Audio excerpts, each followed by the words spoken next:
Bien, hermanos, como hemos estado avisando, hoy iniciamos una serie de mensajes sobre la doctrina de la santificación, en la cual estaremos ocupados no solamente durante varios domingos, posiblemente sean unos 22 o 24 sermones, sino que también estaremos ocupados en esa doctrina en la mañana y en la tarde durante estos domingos. Este tema de la santificación ocupa un lugar central en el plan salvífico de Dios y en su revelación. Sin temor a exagerar, podríamos decir que de una forma u otra toda la Escritura, directa o indirectamente, está relacionada con este asunto, por lo que resulta casi imposible enseñar todo el consejo de Dios sin tocar vez tras vez este tema de la santificación. Indudablemente, hermanos, Dios concede mucha importancia a este tema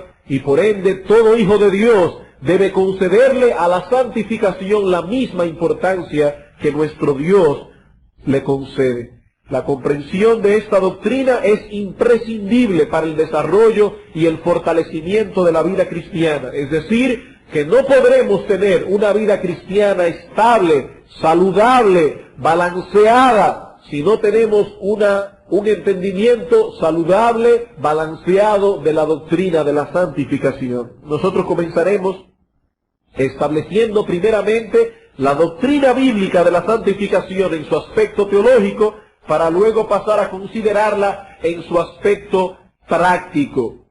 Esto quiere decir que los padres de nuestra iglesia, cuyos niños están aquí en el culto, deben poner sus oídos bien atentos, porque estoy seguro que sus hijos tendrán muchas preguntas que hacerles cuando lleguen a la casa, y esperamos que los padres puedan respondérselas, porque vamos a comenzar a hablar de la doctrina bíblica de la santificación en su aspecto teológico, para luego poder pasar a considerar la doctrina en su aspecto práctico, porque no podemos comenzar a tratar con la parte práctica sin haber establecido primero el aspecto teológico. Esa no es la forma en que los autores del Nuevo Testamento trataron este asunto.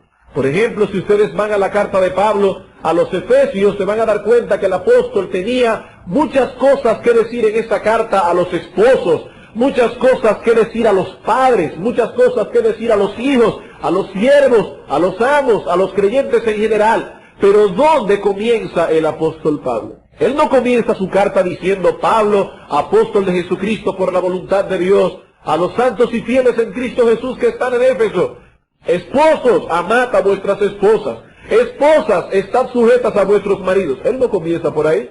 Pablo comienza en el capítulo 1 a decir: bendito sea el Dios y Padre de nuestro Señor Jesucristo, que nos bendijo con todo tipo de bendición espiritual en los lugares celestiales con Cristo Jesús. Nos eligió, nos predestinó, nos adoptó, nos limpió con la sangre de su Hijo. Y son todas esas bendiciones, hermanos, las que preparan nuestro corazón para entonces entrar en el capítulo 4, decir: por todo esto que hemos venido diciendo, esta es la manera en que ustedes debéis comportaros. Es decir, primero damos el aspecto teológico para luego entonces pasar a considerar el aspecto práctico. Y hoy en la mañana, lo primero que vamos a hacer es tratar con la importancia de esta doctrina. ¿Es realmente importante la doctrina de la santificación? ¿Amerita esta doctrina que pasemos durante varios domingos, en la mañana y en la tarde? Porque si por lo menos estos pastores hubieran sido un poco más balanceados, pero en la mañana y en la tarde, hablando de lo mismo, ¿realmente es una doctrina tan importante? ¿Acaso no valía la pena mejor que los pastores hubiesen elegido un tema que esté más acorde con los problemas que estamos pasando como creyentes en nuestro país? Por ejemplo, que se hubiera predicado del Salmo 46 o algo así. Pero ¿por qué la santificación mañana y tarde durante varios domingos? Hermanos, esta doctrina es de suprema importancia para la vida de la iglesia. Ni siquiera podríamos responder adecuadamente como creyentes ante la situación difícil en la que estamos viviendo si no tenemos claramente establecido en nuestras mentes y en nuestros corazones la doctrina bíblica de la santificación. Y para poder considerar la importancia de esta doctrina, lo que haremos en esta mañana es visualizar la santificación desde tres ángulos distintos. Y ustedes van a ver que por donde quiera que veamos la doctrina de la santificación, no importa el ángulo desde el cual nos paremos, veremos que es una doctrina importante. ¿Y cuáles son los tres ángulos que veremos esta mañana de la doctrina de la santificación? Veremos en primer lugar que la santificación es central en el propósito salvífico de Dios. La santificación es central en el propósito salvífico de Dios. En segundo lugar, veremos que la santificación es indispensable en la actividad salvífica de Dios. Indispensable en la actividad salvífica de Dios. Y en tercer lugar, veremos que la santificación es esencial para el pueblo de Dios. Central para el propósito salvífico de Dios. Indispensable para su actividad salvífica. Esencial para el pueblo de Dios. Así que vamos a comenzar en esta mañana a ver estos tres asuntos y esperamos, hermanos, que el Espíritu Santo dé convicción a los creyentes genuinos que se encuentran en este lugar de la importancia que tiene para vuestras vidas entender esta doctrina. Y para los amigos que nos visitan, esperamos también que el Espíritu Santo les dé una convicción muy profunda de que deben esforzarse por entender la doctrina de la santificación, porque la Biblia dice en Hebreos capítulo 12, versículo 14, que sin santidad nadie verá al Señor.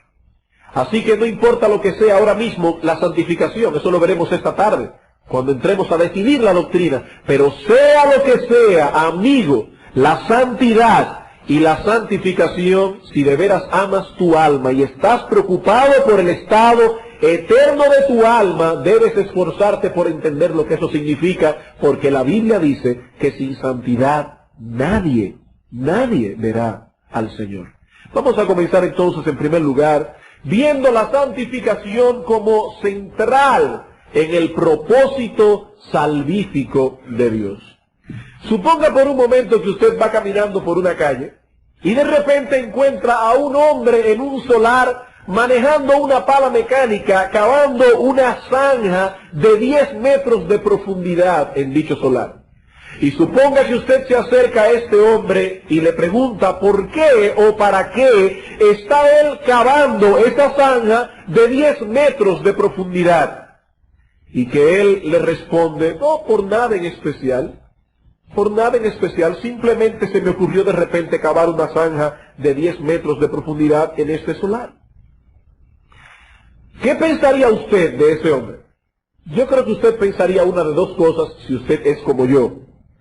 O pensaría que él se está burlando de usted, o pensaría que él no está muy bien de la cabeza. Porque ninguna persona inteligente y en su cabal juicio va a invertir dinero en contratar o conseguir una pala mecánica para luego hacer una zanja en un solar sin ningún propósito específico.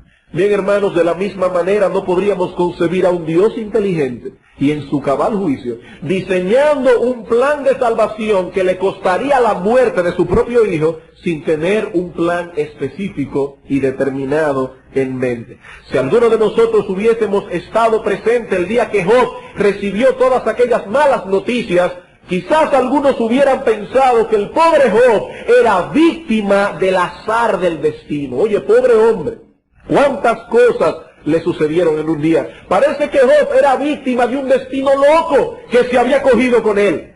Pero hermanos, ¿qué fue lo que Job pensó el día que recibió todas aquellas malas noticias? Job pensó dos cosas. En primer lugar, que Dios es soberano. Dijo Jehová Dios, Jehová quitó, sea el nombre de Jehová bendito. Job llevó su mente en ese momento a entender que Dios era soberano y en segundo lugar que Dios era sabio. Por eso dice en Job capítulo 1, en todo esto no pecó Job ni atribuyó a Dios despropósito alguno. ¿Por qué Job? ¿O cómo nosotros sabemos que Job entendía que Dios era sabio? Porque él entendía que en Dios no había despropósito alguno. Todo lo que Dios hace, lo hace con un propósito. ¿Y cuál es el propósito por el cual Dios diseñó este maravilloso y fantástico plan de salvación? Si nosotros pudiésemos entrar en el túnel del tiempo, los más mayorcitos recuerdan esa película. Si pudiésemos entrar en el túnel del tiempo y trasladarnos a la eternidad para poder ver la mente divina en el momento que Él estaba trazando este plan de salvación, de modo que pudiésemos entender cuál fue su propósito central en este plan de salvación, veríamos que la santificación ocupa un lugar central en ese propósito. Y gracias a Dios que a través de la Escritura nosotros podemos introducirnos en este momento de la eternidad en Efesios capítulo 1, versículos 3 al 5. Efesios capítulo 1, versículos 3 al 5. El apóstol Pablo está escribiendo aquí una carta a simples hermanos de una iglesia. Por el contexto de la carta vemos que allí habían hombres de cierta posición porque habían amos, vemos también que allí habían esclavos, vemos también que habían padres y vemos que habían niños. Es decir, hermanos, esta carta no fue escrita a un seminario teológico, esta carta fue escrita a una iglesia y todas las cosas que aparecen allí es porque Pablo entendía que eran necesarias para la vida espiritual de esos cristianos, de esos simples hermanos, de esa simple congregación. Y Pablo dice en el capítulo 1, versículo 3 al 5, bendito sea el Dios y Padre de nuestro Señor Jesucristo, que nos bendijo con toda bendición espiritual en los lugares celestiales en Cristo, según nos escogió en Él antes de la fundación del mundo. ¿Para qué? Cláusula de propósito. Cuando ustedes leen en la Escritura, ¿para qué? Ya usted sabe que se está enfrentando a un propósito. ¿Para qué nos escogió Dios? Para que fuésemos santos y sin mancha delante de Él.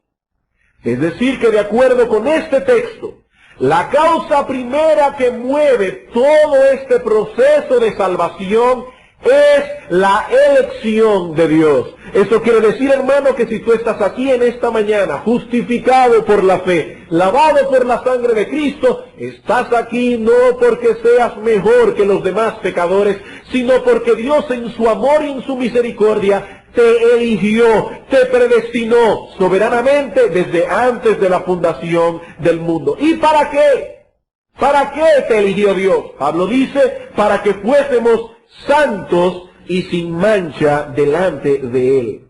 El doctor Martin Lloyd Jones, comentando acerca de ese texto, dice, Pablo explica aquí que es el propósito de Dios en Cristo para su pueblo, el deshacer, remover y rectificar completamente los efectos del pecado y de la caída del hombre, que es el objeto de Dios en la salvación, rectificar completamente todos los resultados y las consecuencias de ese terrible y desastroso evento, es decir, la caída del hombre. Hermanos, ese es el propósito central de Dios en la salvación. Y noten que el apóstol Pablo quiere ser muy preciso aquí. Él usa dos palabras. Dice que Dios nos escogió para que fuésemos santos y sin mancha. Y cada palabra que aparece aquí es inspirada por el Espíritu Santo. No está allí de más. Aparentemente Pablo usa la palabra santo para referirse a esa renovación interna que hace el Espíritu de Dios cuando una persona cree en el Señor Jesucristo y se arrepiente de sus pecados. Es decir, hay una santidad interna, la disposición interna de su corazón, que antes lo llevaba al pecado, ahora ha sido hecha santa, de modo que ahora ese creyente procura la santidad. Y la palabra sin mancha es el fruto externo de esa santidad interna. Y eso es importante. Eso es importante. ¿Cómo podemos saber que una persona realmente ha sido elegida por Dios? Pablo dice, la santificación es el fruto que ha de dar tal persona. Y una santificación que no solamente es interna, sino también externa. Porque hay mucha gente que dice, no, si tú vieras mi corazón. Si tú pudieras ver mi corazón, tú verías que allí en mi corazón todo está en regla. Pero resulta que es un individuo quejoso, es un individuo que se aira con facilidad, no trata a su esposa con amabilidad, todas las cosas que predicamos en 1 de Pedro capítulo 3, etcétera, etcétera, etcétera. Pero él dice que en su corazón todo está bien. No, hermanos, no, amigos. La obra de santificación que hace Dios comienza en el corazón y termina con nuestras actitudes. Comienza en nuestro interior, pero inmediatamente se traduce al exterior. Haced al árbol bueno y su fruto será bueno. Si hacemos el árbol bueno, su fruto será bueno. No podemos sembrar una mata de mango y cosechar aguacates. No podemos sembrar una mata de aguacates para cosechar cocos. No podemos cambiar la raíz pecaminosa de un hombre internamente y que ese hombre continúe pecando y que el pecado sea el habitar de su vida. Pablo dice, no, Dios nos escogió desde antes de la fundación del mundo con un propósito en mente, hacernos santos y sin mancha delante de Él. Otro texto similar que podemos buscar es Romanos capítulo 8. Como alguien ha dicho, este texto es gemelo de Efesios capítulo 1. Romanos capítulo 8, versículos 28 al 29. Más o menos la misma idea. Dice el apóstol Pablo, Romanos capítulo 8, versículo 28 al 29. A muchos les fascina la primera parte. Sabemos que a los que aman a Dios, todas las cosas les ayudan a bien. ¡Ay, qué bueno! A los que aman a Dios, todas las cosas les ayudan a bien. Pero no podemos detenernos allí, tenemos que seguir leyendo. Esto es, dice Pablo, para que nadie se confunda, a los que conforme a su propósito son llamados. Porque a los que antes conoció, también los predestinó. ¿Para qué? ¿Cuál es el propósito? Para que fuesen hechos conformes a la imagen de su Hijo, para que Él sea el primogénito entre muchos hermanos. Aquí se describe a los creyentes, no como aquellos que fueron elegidos, como Efesios 1, sino como aquellos que han sido llamados soberanamente por Dios conforme a un propósito. ¿Y cuál es ese propósito? Pablo dice en el versículo 29, que nosotros fuésemos conformados a la imagen de Cristo. ¿Y qué significa ser conformados a la imagen de Cristo? ¿Saben cuál es una de las perversiones más grandes que cometen nuestra iglesia oficial? Hacer imágenes pintadas del Señor. ¿Saben por qué? No solamente porque la Biblia prohíbe la idolatría, no, sino porque una imagen pintada de Cristo presenta una imagen desbalanceada del Señor. Porque al ver una imagen visible del Señor, en ese cuadro solamente se plasma algún aspecto de la vida de Cristo, normalmente su ternura. Siempre aparece en esos cuadros un Cristo tierno, lo cual no está en contra de la realidad. Nuestro Señor era tierno, pero dice la Biblia también que Él tenía ira santa, dice la Biblia también que Él era justo. Él es la imagen visible del Dios invisible. Y siempre que hagamos un cuadro visible de Cristo, ese cuadro siempre será desbalanceado. Cuando Pablo dice que nosotros hemos sido elegidos y llamados por Dios para ser conformados a la imagen de Cristo, Pablo está pensando en toda la personalidad de Cristo. Pablo está pensando en la imagen moral de Cristo. Y él dice, nosotros fuimos llamados por el Señor para ser como Cristo, para tener el mismo carácter que Cristo, para ser moralmente semejantes a Él, para ser una copia de Cristo. Hermanos, ser conformados a la imagen de Cristo es ser conformados a lo que Cristo es moralmente. En otras palabras, fuimos predestinados a una plena restauración de aquella imagen divina que Adán y Eva perdieron en la caída en Génesis capítulo 3. El hombre fue creado a la imagen de Dios, pero esa imagen quedó distorsionada en el momento en que el hombre cayó en pecado. Colosenses capítulo 3, versículo 9 al 10. Colosenses capítulo 3, versículo 9 al 10. Dice aquí, no mintáis los unos a los otros, habiéndoos despojado del viejo hombre. Aquí no dice que los creyentes deben despojarse del viejo hombre. Aquí dice que ya se despojaron, si son creyentes. Habiéndoos en pasado despojado del viejo hombre con sus hechos y habiéndoos revestido del nuevo, el nuevo hombre, el cual conforme a la imagen del que lo creó, a la imagen de Dios, se va renovando hasta el conocimiento pleno. Es decir, nosotros debemos conformarnos a la imagen de Dios. Pero ¿dónde podemos ver en la Escritura esa imagen en una forma clara y diáfana? ¿Saben dónde? En la persona de nuestro Señor Jesucristo. En Colosenses capítulo 1, versículo 15, dice el apóstol Pablo, Él es la imagen del Dios invisible. Cristo es la imagen del Dios invisible. Entonces, ¿para qué fuimos escogidos?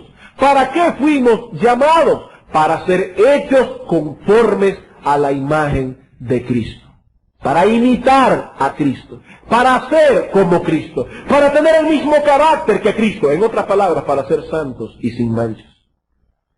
Hermanos, ese era el propósito que tenía Dios en mente allá en la eternidad cuando nos eligió por gracia. No era primariamente nuestra felicidad, oigan bien hermanos, no era primariamente nuestra felicidad la que estaba en mente cuando Dios nos eligió, sino nuestra santificación. Algunos parecen creer como que Dios vio a un grupo de personas frustradas caminando por el mundo, tristes, cabizbajos, que Él las vio allá en la eternidad y dijo, oh pobres personas, los voy a elegir para ser felices, los voy a elegir para que estén contentos, los voy a elegir para que anden por la calle todo el tiempo mostrando una sonrisa colgate. No, hermanos, no. Dice Pablo que Dios nos escogió para ser santos, no para ser felices. Eso es humanismo, hermanos. Eso es humanismo. Dios nos eligió para ser santos. Por lo tanto, no podemos pensar en la salvación sin asociarla al mismo tiempo con la santificación, por cuanto la santificación es central en el propósito salvífico de Dios. En segundo lugar, no solo la santificación es central en el propósito salvífico de Dios, sino que también la santificación es indispensable en la actividad salvífica de Dios. No solamente central en el propósito, sino también indispensable en la actividad salvífica de Dios. Al hablar del propósito salvífico, nos estamos remontando al plan de salvación, tal como Dios lo diseñó allá en la eternidad pasada. Pero al referirnos a su actividad salvífica, noten que son dos cosas diferentes, uno es propósito, otro es actividad. Al hablar de su actividad salvífica, estamos hablando de ese plan tal como fue llevado a cabo en el tiempo cuando nuestro Señor Jesucristo vino al mundo, murió en la cruz del Calvario, y a ese momento específico de nuestras vidas cuando el Espíritu Santo aplicó esa obra redentora a nuestros corazones. Vamos a verlo de esta manera. En la eternidad pasada tenemos a Dios planificando un plan de salvación. Su propósito, santificarnos. Luego llegamos al momento cuando el ángel Gabriel se le apareció a la Virgen María allá en Belén, y aquí ya el plan que Dios diseñó en la eternidad está comenzando a ser llevado a cabo cuando Cristo nace y muere y resucita. Pero hace unos años atrás, quizá para algunos de ustedes hace meses, el Espíritu Santo vino a tu vida específicamente y aplicó esa obra de redención que Cristo hizo en la cruz del Calvario allá hace 2000 años, la aplicó ahora en pleno siglo XX a tu vida. Es a eso que estamos llamando la actividad salvífica de Dios.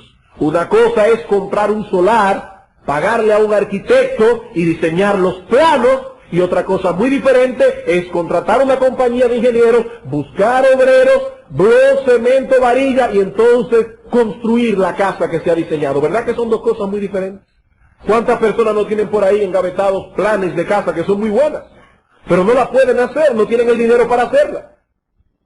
Una cosa es planificar y diseñar un edificio. Otra cosa muy diferente es construir ese edificio. Una cosa es que Dios allá en la eternidad haya planificado nuestra salvación con el propósito de santificarnos, y otra, que ese plan sea llevado a cabo. Y es a eso que estamos llamando la actividad salvífica de Dios. Lo que establecimos en el punto anterior es que la santificación se encuentra en el mismo centro del propósito que tuvo Dios de salvar a los pecadores. Lo que trataremos de establecer ahora es que la santificación es indispensable en la realización y aplicación de esa obra redentora. Desde el mismo momento en que se anuncia la llegada de nuestro Señor Jesucristo al mundo, se deja claramente establecido el carácter de la obra que Él vino a hacer. Ustedes recuerdan que la Virgen María sale embarazada cuando todavía no estaba viviendo juntamente con José. José piensa que María lo ha engañado y está planificando dejarla en secreto, es decir, divorciarse de ella en secreto, cuando de repente un ángel del Señor se le aparece en sueños y le dice: José, no temas en recibir a María tu mujer, porque lo que hay en su vientre del Espíritu Santo es. Y ese ángel le revela a José el nombre que ese niño debía llevar. Dice: llamarás su nombre Jesús. ¿Y por qué Jesús? ¿Por qué no se llamó Juan o Pedro? ¿Es que acaso el nombre de Jesús era más bonito? ¿Por qué se llamará Jesús? El ángel le dice: porque Él salvará a su pueblo de sus pecados. El nombre Jesús tiene 5 letras en español, también tiene 5 letras en griego. Hermanos, es un nombre pequeñito, pero qué lleno de significado. ¡Qué lleno de significado! Jesús es el nombre griego del hebreo Yehoshua, que significa Jehová salva. Jehová salva. Es decir, que en el nombre viene implícito no solamente la naturaleza de ese niño, sino también la obra que él vino a realizar. ¿Quién era ese niño? Dice el ángel: es Jehová. El mismo Jehová del Antiguo Testamento que hizo los cielos y la tierra en 6 días, ahora vendría a morar en el vientre de una mujer y vendría a ser un niño. Él es Jehová.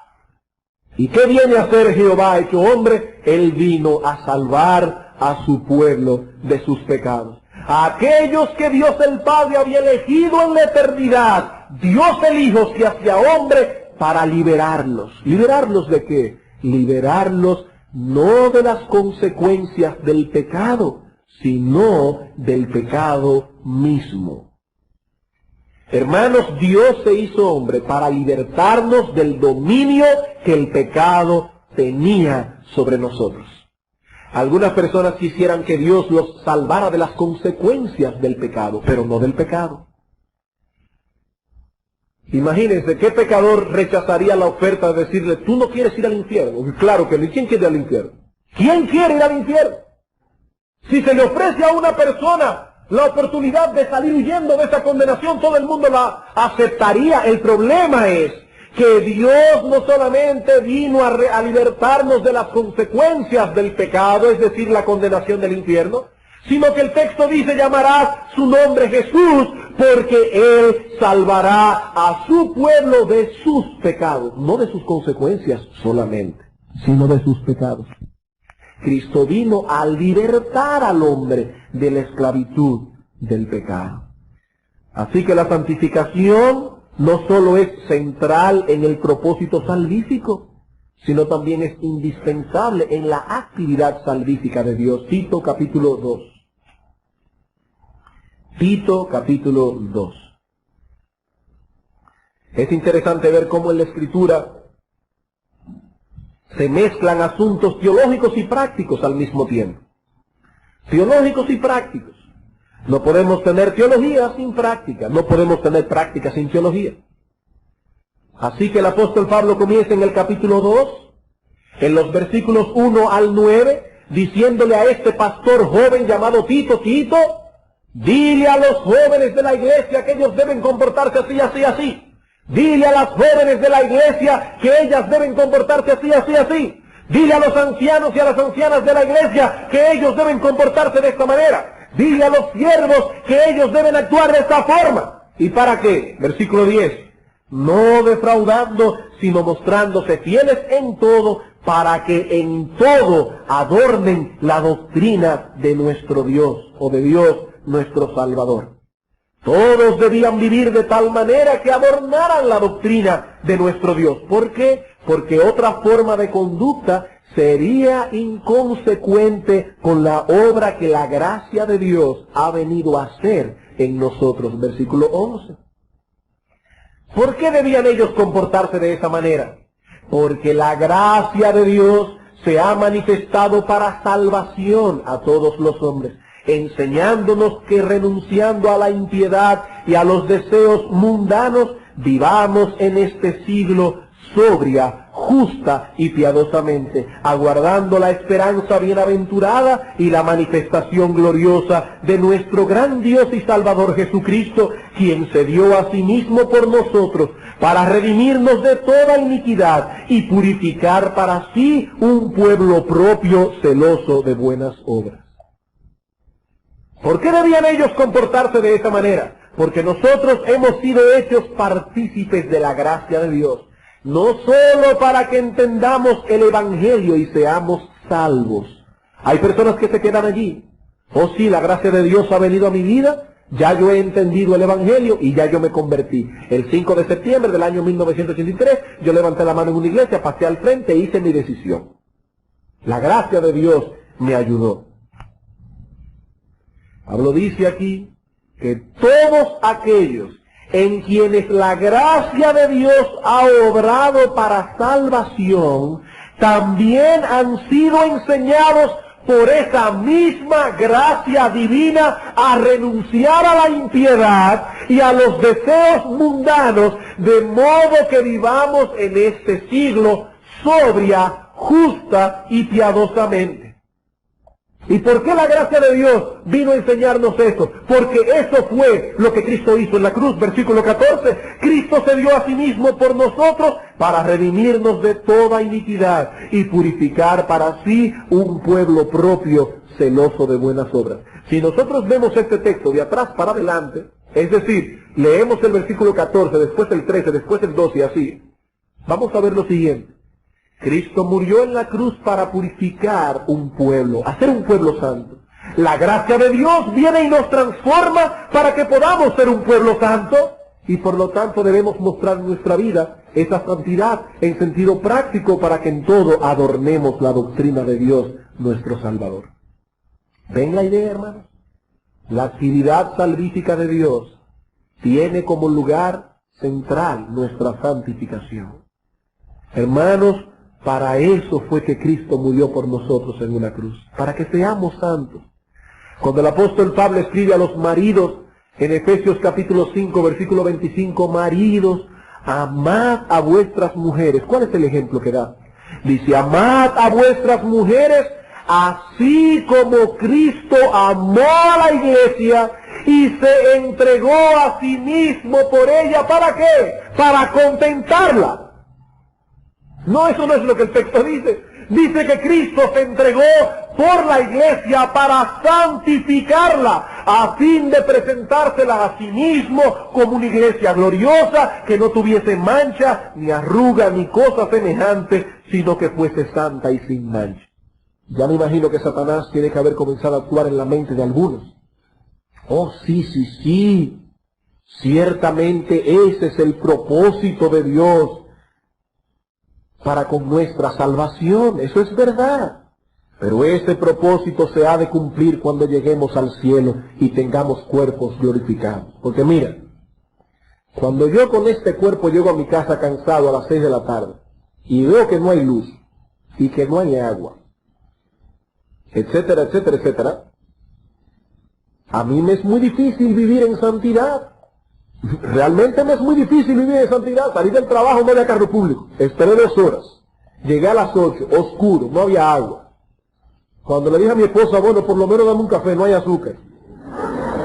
Entonces uno dice, bueno, sí, eso se ve muy bien en la Biblia, pero una cosa es lo que dice la Escritura, otra cosa debe ser mi vida. Así que yo supongo que cuando se habla de santidad en la Biblia es cuando lleguemos al cielo, y allí sí ya que no va a haber ninguna escasez y vamos a tener cuerpos glorificados. No, hermanos, no.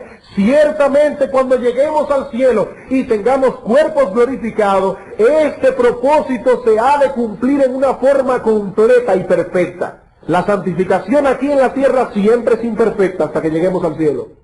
Pero noten que Pablo dice en Tito, el texto que estamos leyendo, Dice que la gracia de Dios se ha manifestado enseñándonos que, renunciando a la impiedad y a los deseos mundanos, subrayen esto, vivamos en este siglo, no en el cielo, no en el milenio, vivamos en este siglo.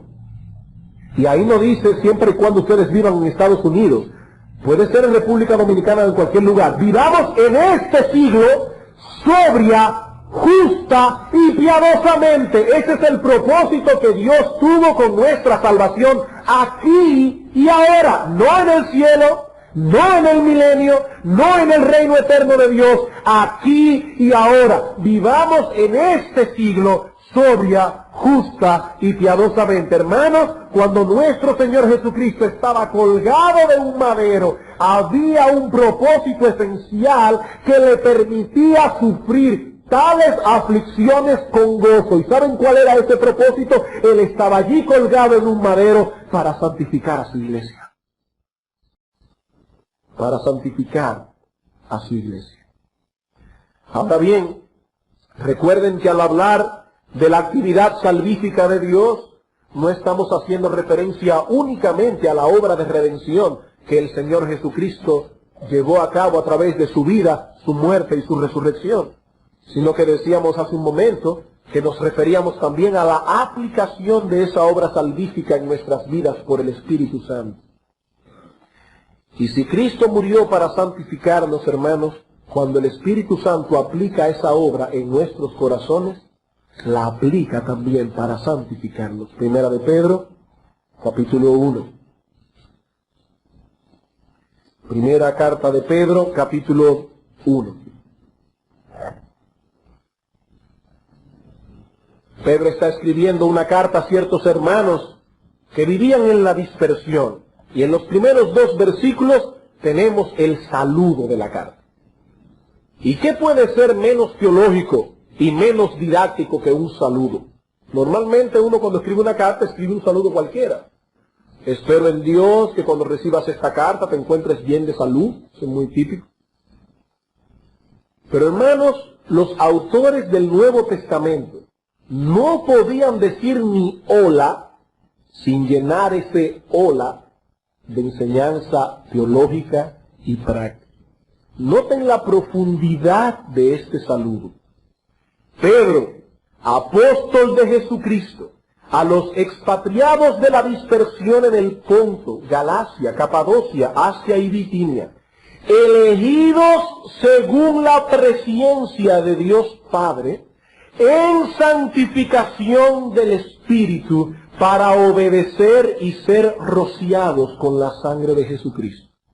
Gracia y paz os sean multiplicadas. ¡Qué salutación! Eso fue simplemente para decir hello. Pedro comienza su carta primeramente recordando a estos hermanos que ellos fueron elegidos por Dios. Y si tomamos también lo que dice Pablo en Efesios capítulo 1, podemos decir elegidos desde antes de la fundación del mundo. Y algunas personas penosamente usan este mismo texto para negar la doctrina de la elección divina. Ellos dicen, oh sí, Dios nos eligió, pero según su presciencia. Es decir, la palabra presciencia es una palabra compuesta que significa previo conocimiento. Y alguna gente dice, oh sí, Dios eligió, ¿a quiénes? A aquellos que en su previo conocimiento Él sabía que iban a creer. A esos fue que Dios eligió. Fíjense que según su presciencia. Ya Dios sabía de antemano quiénes iban a creer. Ya Dios sabía de antemano quiénes iban a obedecer. Y a esos eligió. No, hermanos, no. Si nosotros vemos el significado de la palabra presciencia o previo conocimiento en toda la Escritura, vamos a ver que ese no es el significado de esa palabra. Tanto en el Antiguo Testamento como en el Nuevo Testamento, la palabra conocimiento se usa para hablar de un amor selectivo. Por eso en Génesis capítulo 4, versículo 1, se usa para hablar de las relaciones íntimas de Adán y Eva. Dice, conoció a Adán a su mujer y concibió y dio a luz a Caín. Está hablando de un amor selectivo. En el mismo libro de Oseas, Dios le dice a Israel, a vosotros solamente os he conocido de todos los pueblos de la tierra. ¿Significa eso que Dios no tenía noticias acerca de los filisteos y de los cananitas y de los babilonios? Por supuesto que no, Él fue el que creó el mundo. Lo que Él está diciendo es, solamente por vosotros yo he tenido un amor selectivo. Por eso en Mateo capítulo 7, versículo 21 en adelante, Cristo dice, no todo el que me dice Señor, Señor, entrará en el reino de los cielos, sino el que hace la voluntad de mi Padre que está en los cielos. Pero en aquel día muchos me dirán, Señor, Señor, y en tu nombre me echamos fuera demonios, hicimos milagros, etcétera. Ustedes conocen el texto. ¿Qué les dice Cristo? Nunca os conocí. Es decir, que Cristo nunca se había dado cuenta que esos falsos maestros estaban allí. Claro que sí, hermanos. Él lo sabe todo. Lo que Él está diciendo es, yo nunca he tenido un amor selectivo por vosotros. Ustedes nunca han sido mis amigos. Por tanto, cuando el texto dice, elegidos según el previo conocimiento de Dios, lo que está hablando es que Dios allá en la eternidad pasada nos conoció, que Dios allá en la eternidad pasada nos amó. Y noten que lo que Dios vio en nosotros allá en la eternidad pasada no fue que íbamos a obedecer, porque el texto contradice tal cosa. Dice aquí, elegidos según la presencia de Dios Padre en santificación del Espíritu para obedecer. Allí no dice que fuimos elegidos porque íbamos a obedecer. Allí dice que fuimos elegidos para obedecer. Es decir, que nuestra obediencia al Evangelio es un fruto de la elección, no lo que causó la elección. Fuimos elegidos por Dios para obedecer. Pero lo que me interesa que ustedes noten en esta carta es que Pedro está diciendo a estos hermanos, ustedes fueron elegidos. ¿Y cómo Pedro lo sabía? Por el fruto que estos hermanos dieron. Dice, fueron elegidos en la santificación del Espíritu para obedecer y ser rociados con la sangre de Jesucristo. ¿Cómo Pedro sabía que estos hermanos habían sido elegidos? Ellos estaban andando en la órbita de la obra santificadora del Espíritu Santo.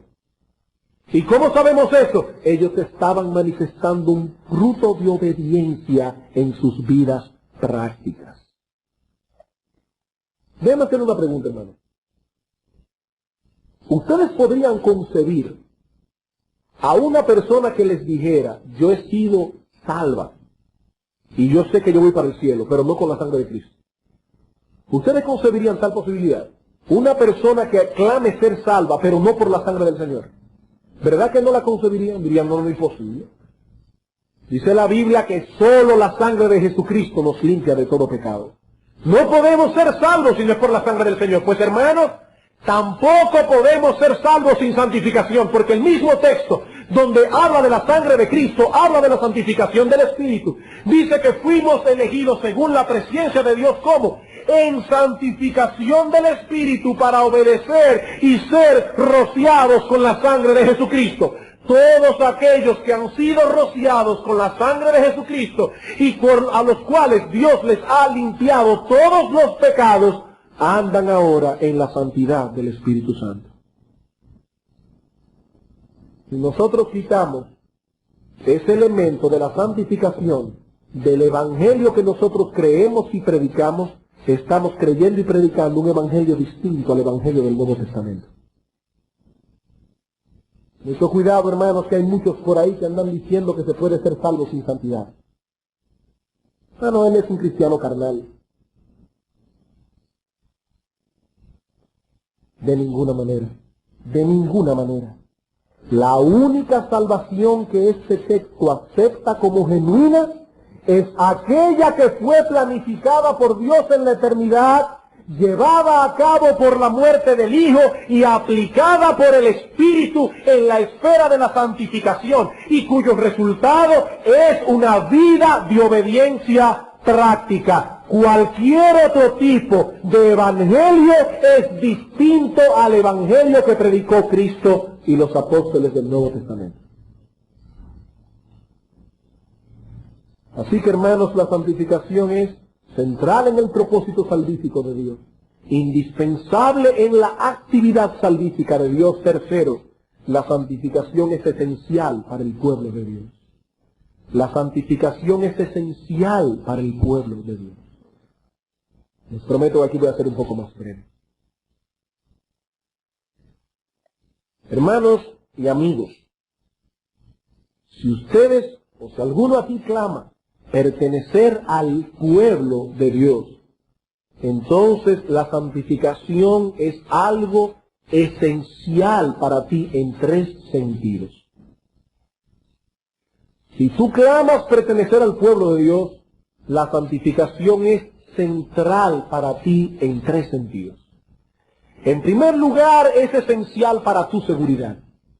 En primer lugar, es esencial para tu seguridad. Y al afirmar esto, simplemente estamos haciéndonos eco de la enseñanza del autor de la epístola a los Hebreos. Hebreos capítulo 12, versículo 14.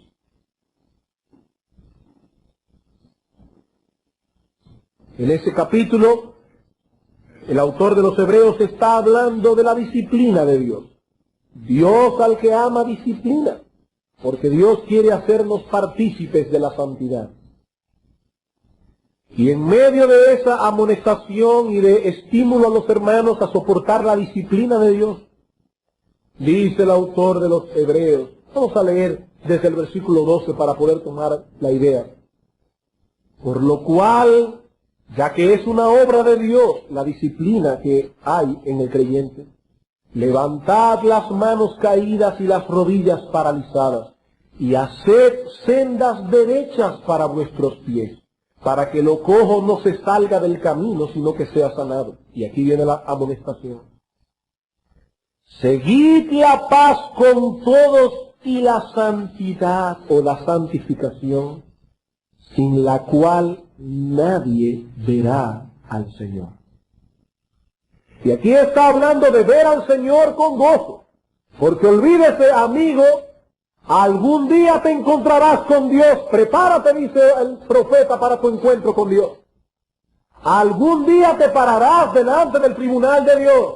Algún día tus rodillas temblarán delante de la gloria de Dios. Aquí lo que el texto dice es, sin santidad nadie verá al Señor con gozo, nadie verá al Señor con deleite, nadie, absolutamente nadie. Sin santidad nadie verá al Señor. Si algunos quisieran coger liquid paper y borrar ese texto de la Biblia, pero hermanos, esto está allí. Sin santidad nadie verá al Señor. Y estas cosas no fueron escritas para llenar de dudas y de inseguridad a los cristianos verdaderos, no. Pero debemos recordar que durante todas las épocas se han mezclado con el pueblo de Dios personas que claman ser cristianos sin serlo. Y a los ojos de los hermanos pasan por creyentes. Hermanos, hasta Pedro se confundió con Simón el Mago.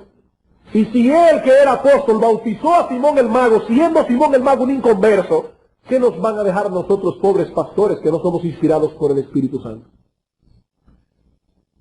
Y el autor de los Hebreos está considerando aquí a este pueblo de Dios en general, en el cual él sabía que había paja mezclada con el trigo. Paja mezclada con el trigo. Y estas advertencias lo que hacen es llamar la atención del pueblo de Dios a las marcas de la fe verdadera. No somos salvos por ser santos, no, porque eso sería salvación por obras. No somos salvos por ser santos, sino por haber creído en el Señor Jesucristo. Pero todos aquellos que han creído en el Señor Jesucristo, no solo han sido justificados por la fe, sino que también han sido santificados por la obra poderosa del Espíritu. Así que conjuntamente con el apóstol decimos a todos cuantos se encuentran congregados aquí, no os engañéis, sin santidad nadie verá al Señor. Nadie verá al Señor. Todos aquellos que se encuentran realmente camino al cielo tienen un deseo genuino de agradar a su Señor. Un deseo genuino por ser santos, y es precisamente por eso que experimentan esa lucha tan fuerte contra el pecado que aún mora en ellos. Así que, amigo, yo te digo algo con toda la solemnidad que la Biblia me permite. Si no estás caminando en esa senda de obediencia, no solo estás engañando tu propia alma, yendo camino al infierno, creyendo que vas camino al cielo, sino que te has convertido en un instrumento de escarnio para el verdadero pueblo de Dios. Porque la gente dice, oh, fulano de tal pertenece a esa iglesia, él dice que es creyente, pero mira la manera en que se comporta. Así que no solamente estás llevando tu alma al infierno creyendo que vas para el cielo, sino que te has convertido en un instrumento del diablo para servir de escarnio al verdadero pueblo de Dios. La Biblia dice, sin santidad nadie verá al Señor. Absolutamente nadie.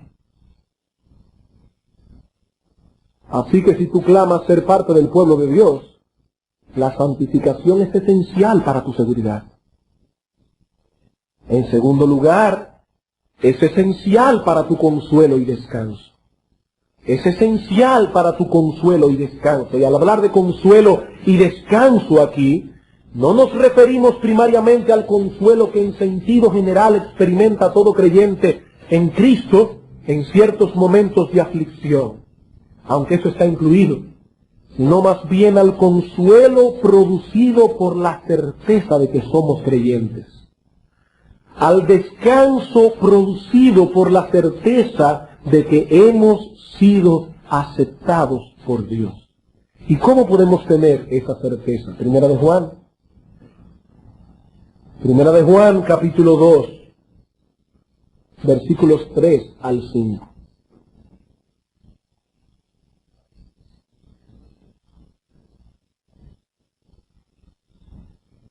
Dice el apóstol Juan, y en esto sabemos, ¿ven la seguridad allí? Y en esto sabemos que nosotros le conocemos. ¿En qué? Si guardamos sus mandamientos. Por eso, hermano, nota que cuando tú caes en pecado, porque los creyentes caen en pecado, no son perfectos. Pero cuando tú caes en pecado, ¿qué es lo primero que se mina en tu interior? Tu certeza de salvación. Tu certeza de salvación. El que dice yo le conozco y no guarda sus mandamientos, el tal es un mentiroso y la verdad no está en él. Pero el que guarda su palabra, en este verdaderamente el amor de Dios se ha perfeccionado. Por esto sabemos que estamos en él. Es por la santidad que sabemos que estamos en él. Primera de Juan capítulo 3, versículo 14. Nosotros sabemos que hemos pasado de muerte a vida en que amamos a los hermanos. Allí está nuestra certeza, nuestra seguridad. No es por mi crecimiento en santidad que Dios me acepta en su presencia o no. La única base de nuestra aceptación delante de Dios es la justicia perfecta de nuestro Señor Jesucristo y la obra que Él hizo a favor nuestro en la cruz. Ya vimos eso cuando predicamos la doctrina de la justificación. Pero es nuestro crecimiento en santidad lo que nos afianza en esa bendita verdad de que hemos sido aceptados por Dios. Es decir, hermanos, a medida que crecemos en santidad, crecemos en seguridad. Y no existe para el creyente un consuelo y un descanso más grande que el saber con certeza que ha sido aceptado por Dios en base a la obra salvífica de su Hijo. ¿Qué puede ser más consolador para un creyente que el saber con certeza que todos sus pecados han sido perdonados y que cuando llegue la muerte, él podrá aceptarla diciendo como Pablo, sorbides la muerte en victoria? ¿Qué puede ser de más consuelo para un creyente que eso? Dice el obispo Riley, y cuando digo obispo no es un obispo católico, es un hombre de Dios del siglo pasado, un gran hombre de Dios del siglo pasado.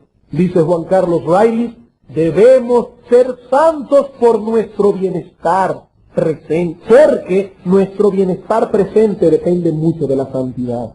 Nuestra justificación no es por obras, nuestro llamamiento y elección no es según nuestras obras, pero aún sería vano suponer que podemos gozar de los frutos vivos de la justificación y tener certeza de nuestro llamamiento si descuidamos las buenas obras y no nos afanamos por vivir vidas santas. Si el creyente no sigue en todo al Señor, Antes podrá esperar sentir los rayos del sol en un día oscuro y nublado que experimentar las grandes consolaciones de Cristo. Todo aquel que más estrechamente siga al Señor en todo, gozará más de sus consuelos. ¿Sabe lo que está diciendo Riley? Es más fácil sentir los rayos ardientes del sol en un día completamente nublado que sentir la consolación de Cristo y no vivir en santidad. Así que la santificación es esencial para tu seguridad, es esencial para tu consuelo y descanso, y por último es esencial para tu utilidad. Es esencial para tu utilidad. Oh hermanos, es penoso ver como muchos creyentes desean que Dios haga grandes cosas con ellos sin experimentar primero grandes obras de Dios en ellos. No podemos esperar que Dios haga grandes cosas con nosotros si primero Dios no hace una gran obra de santificación en nosotros. Filipenses capítulo 2. Filipenses capítulo 2. Hermanos, la santificación es esencial si de veras queremos ser usados por el Señor como iglesia, como creyentes. Filipenses capítulo 2, versículo 14 al 15. Dice el apóstol Pablo, haced todo sin murmuraciones y contiendas. Ese texto es muy apropiado para nosotros hoy. Haced todo sin murmuraciones y contiendas. ¿Y qué son murmuraciones? La idea es sin un espíritu quejoso. Sin un espíritu quejoso. Hermano, cuando tú llegas a la oficina y están allí la gente queja, tú estás allí tranquilo, en silencio. Tranquilo y en silencio. No porque tu boca esté en silencio, sino porque tu alma está en silencio. Porque tu alma está esperando en Dios. Porque tú no eres una persona quejosa. Y dice Pablo, haced todo sin quejas y contiendas. ¿Para qué? ¿Para qué? ¿Cuál es el propósito? Para que seáis irreprensibles y sencillos, hijos de Dios sin mancha, en medio de una generación maligna y perversa, en medio de la cual resplandecéis como luminares en el mundo. ¿Y cómo tú esperas, hermano, resplandecer como una luz en el mundo sin santidad? Con un espíritu quejoso, con un espíritu murmurador. ¿Cómo tú esperas hablarle a tus amigos de trabajo de las grandes riquezas y consolaciones que hay en Cristo cuando ellos ven en tu rostro las mismas frustraciones que ellos tienen? Cuando ellos ven en tu rostro que tú estás harto de este país. Cuando ellos ven en tu rostro que no te vas en Yola porque le tienes miedo al canal de la mona. ¿Cómo tú esperas que ellos vean en ti ese espíritu, esa luz de Cristo, si tienes la misma murmuración, las mismas quejas que ellos? Dice Pablo, no, en la medida en que se elimina ese espíritu quejoso, en esa misma medida somos una luz en medio de una generación maligna y perversa. Por eso dice el apóstol Pablo en 2 Timoteo capítulo 2, versículo 21, si alguno se limpia de estas cosas, será un instrumento para honra, santificado y útil al Señor. ¿Tú quieres crecer en utilidad? Debes crecer en santidad.